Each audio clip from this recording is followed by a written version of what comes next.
നൽകിയിരിക്കുന്ന വാർത്തയുടെ സംഗ്രഹം താഴെ നൽകുന്നു. 17 ലക്ഷം കോടി രൂപ വാർഷിക വരുമാനമുള്ള ടാറ്റ സാമ്രാജ്യത്തിന്റെ സാരഥിയായി എൻ. ചന്ദ്രശേഖരന് ശേഷം ആരെത്തും എന്നത് ഇന്ത്യൻ കോർപ്പറേറ്റ് മേഖലയിലെ ഏറ്റവും പ്രധാനപ്പെട്ട ചർച്ചാവിഷയമായി മാറിയിരിക്കുകയാണ്.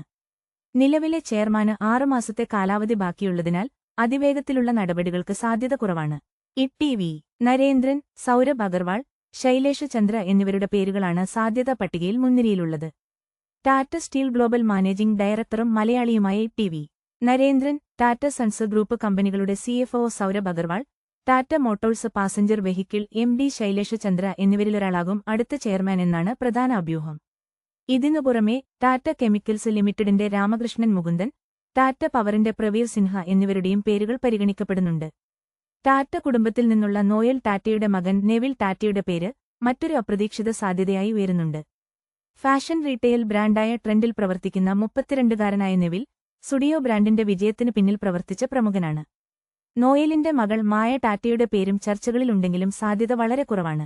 നരേന്ദ്രനും അഗർവാളിനും 61 വയസ്സാണ് പ്രായം.